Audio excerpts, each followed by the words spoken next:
ফুলকো লুচি তো অনেকেই খেয়েছো। আজকে বাড়িতে বানাবো একদম ফুলকো ফুলকো বালিশের মতন পরোটা। কিভাবে বানালাম ভিডিওটি স্কিপ না করে পুরো ভিডিওটি দেখতে থাকো। এখানে আমি 1.5 গ্লাস ময়দা নিয়ে নেব। ময়দাটা নিয়ে এর ভেতরে দিয়ে দেব সামান্য পরিমাণে লবণ আর 3 চামচ মতন তেল। তেল দিয়ে ময়দাটাকে ভালো করে মেখে নেব।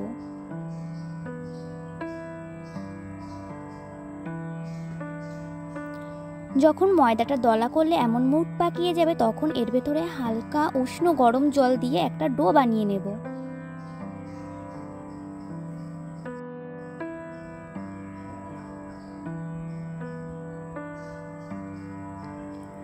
ময়দাটা মাখা হয়ে গেছে, এবার এর উপর দিয়ে একটু তেল লাগিয়ে আবার একটু মেখে নেব।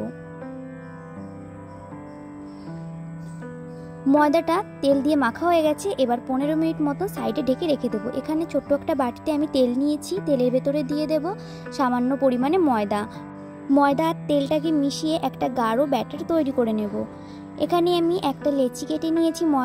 যে ময়দাটা মেখে রেখেছিলাম সেই ময়দার থেকে একটা লেচি কেটে নিয়ে লেচিটায় আমি একটু ময়দা লাগিয়ে বড় করে রুটির মতন বেলে নেব। বেলা হয়ে গেছে, এবার এর উপর দিয়ে লাগিয়ে দেব ময়দা আর তেলের ব্যাটারটা।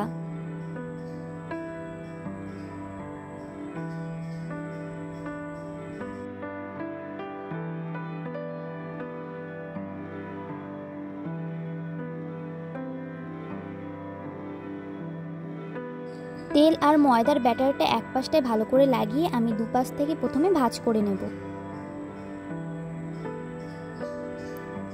এইবার আরেকটু ব্যাটার রুটিটার উপরে লাগিয়ে নেব। লাগিয়ে নিয়ে আবারও দুপাশ থেকে ভাঁজ করে দেব।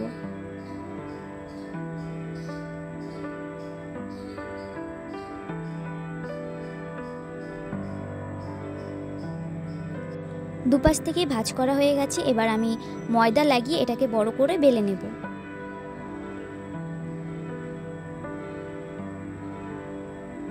খুবই সাবধানে বেলতে হবে যাতে ভেতর থেকে তেলটা বাইরে না বেরিয়ে আসে।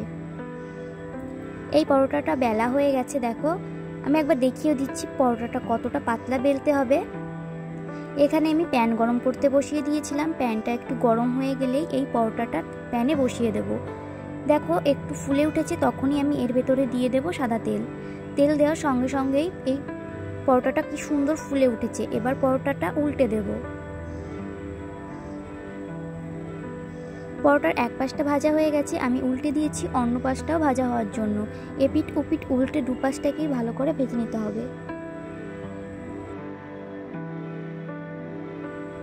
পরোটাটা ভাজা হয়ে গেছে, এখনই নামিয়ে নিচ্ছি। পরোটার রেসিপিটা কেমন হয়েছে অবশ্যই কমেন্টে জানাবে। ভিডিও ভালো লাগলে অবশ্যই একটা লাইক করবে। আজকের ভিডিও দেখার জন্য ধন্যবাদ।